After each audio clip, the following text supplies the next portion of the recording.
Hello everyone! Good morning! Happy Sunday! Ayan. Today's video is maglalagay ako ng tomato paste dito sa jar ko. Kahapon ko lang ito nabili ng aking jar is 700 baisa. So 70 pesos sa atin sa Pilipinas. Nakabili ako ng 4 na pirasong jar. Dito natin ilalagay yung ating tomato paste. So samahan niyo ako guys. Thank you so much for watching. So, ito yung ating tomato paste, guys. Ayan. Napuno yung isa kong kaldero, no? Ayan. Alam nyo, guys, binoboil ko yung tomato without water. Yung katas lang ng tomato ang nagpa-boil sa kanya. Kaya yan. Tapos, i-blend natin siya, yan. At ito yung mga bote natin is naka-sterilize na yan. Kasi hindi natin pwedeng ilagay yung ating tomato paste sa jar na hindi nakapag-sterilize. Kasi, doon po siya ay daling masisira. Ayan. Samahan niyo ako sa aking ano. Ayan. Laki ng mukha ko, eh. Ayan. So, paano ba yan? Ayan lang, dahan kasi. Ayan. So, instead na bibili pa ako ng ano, ready-made na tomato paste, meron naman tayo dito. Kasi sayang yung tomato ko, guys, kung hayaan ko lang sa ref na hindi ko lahat magagamit. So, masisira lang din, mabubulok. So, ang ginawa ko, napag-isipan ko na gumawa ng tomato paste, homemade tomato paste. Ayan. Ito yung galing sa ating munting garden, no? Ayan. Ayan. Sipag-sipagan lang, guys. Tiyaga-tiyagaan lang para ayan guys, tapos na yung isa kong piraso na isang bote. Ayan. Ayan, kung meron kayong tomato guys, lalo na yung sa may mga garden na instead na bibili kayo ng tomato paste, gagawin nyo lang. At saka pag nag-boil kayo ng tomato, huwag nyo lagyan ng tubig. Hugasan nyo lang na maigi yung tomato nyo.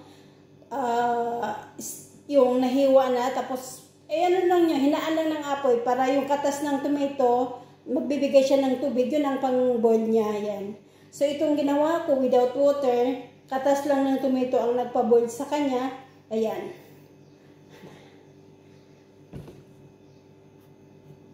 Ating second bottle.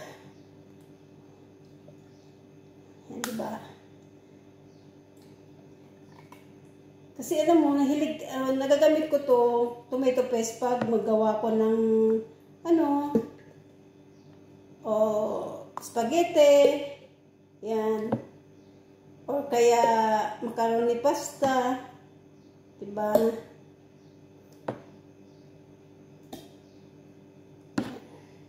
Sipag-sipagan na guys, kasi kung hindi ka matyaga, wala kang sipag, ay talagang, yun ang sabi na wala kang alam sa mundo, diba? Kasi kung halimbawa, try mo yung the best mo na gumawa nito kasi hindi ito masama sa'yo. Pag uwi mo sa Pinas, pag mayroon kang tanim, gawin mong business, diba? O di makakuha ka pa ng income mo. Kaya habang nandito ka, yung mga hindi mong magagawa mo dito kasi nga, siyempre, try your best to soon become a rich. Rich talaga. Hindi natin hingin yung rich. Enough na yung makakain tayo sa isang araw sa 3 beses, no? Kasi kung ibigay ni Lord sa iyo yung yung opportunity na yun na magandang buhay, pasalamat tayo kay Lord, di ba? Pero kung talagang matyaga ka, masipag ka, ay talagang makamit mo yung pangarap mo. Yan. Sipag-sipagan lang ito siya guys. Kasi mahirap naman yung kung wala kang nagagawa, nakatunganga ka lang, diba? Nag-aantay lang ng wala. Ito. Pero next na video ko guys, mag-try ako na yung chili garlic oil. Magta-try ako niyan kasi habang inaantay ko yung aking chili, gagawin ko yun kasi makakuha pa ko ng source of income, ayaba.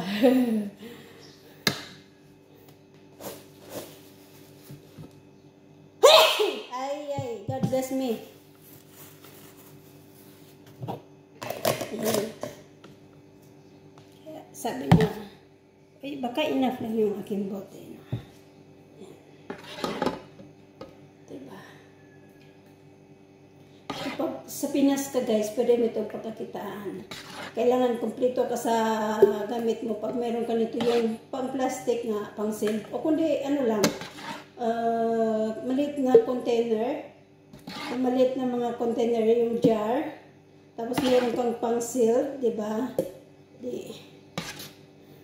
Pwede mo na yung pagkakitaan. Pero try ko yung ano, chili garlic with chili garlic oil. Yan. Na-try ko yun. Oh, enough lang yun. Yung isa kong ano, saglit. Oh, talagang saktong-sakto lang siya guys. Kala mo, talagang sinukat lang siya. Ayan. Ubos na yun. Enough lang siya sa isang bottle ko, yung isang ano, isang container yung yung aking tomato paste. So, ayan. Ayan na siya guys. Pakita ko sa inyo. Ayan, meron tayong 4 na tomato paste. Ayan. 4 na jar. Ayan, sorry Ayan.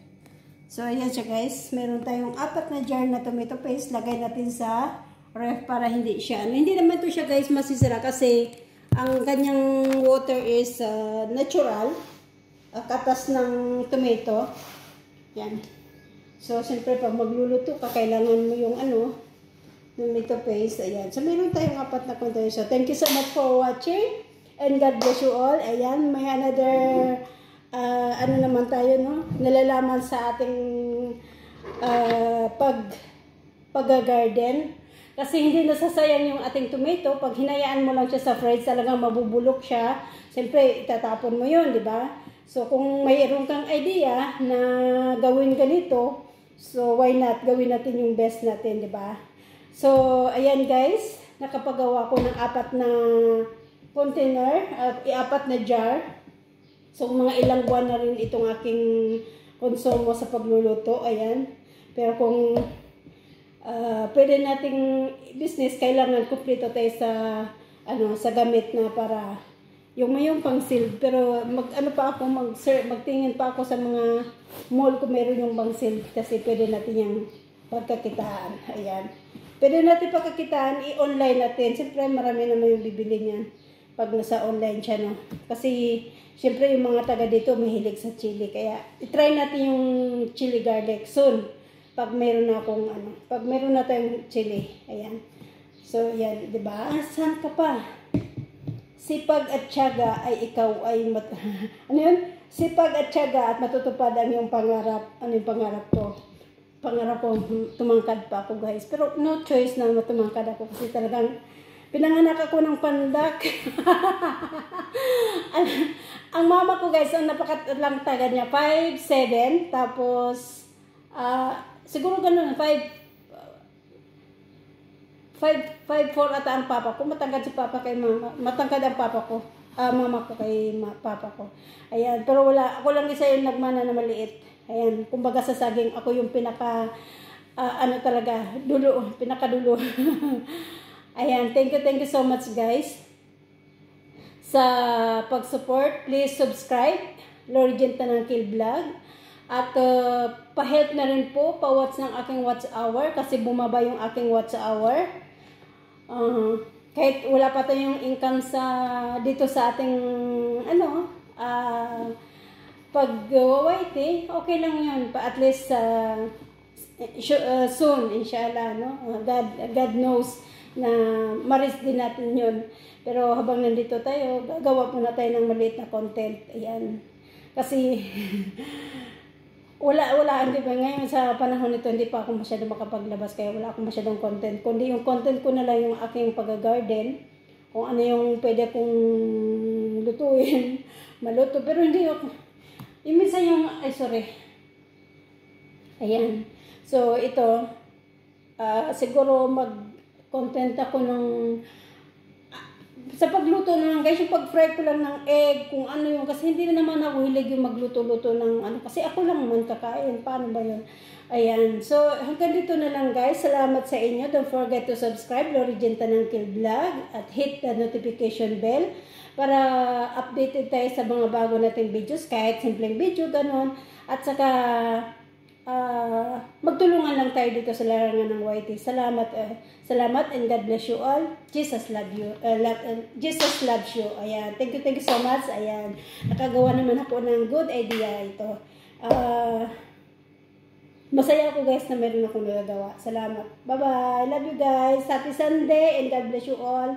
Lagi kayong mag-iingat saan mang sulok tayo ng mundo. Tayo mga OFW ay alagaan din natin yung ating sarili, hindi yung puro trabaho. At magtrabaho din tayo pero kailangan may laman yung tiyan natin kasi mahirap magkasakit sa panahon natin. Lalo na kung malayo tayo sa ating pamilya. Ayan. So thank you so much guys. Bye-bye. Love you. Happy Sunday and God bless you all.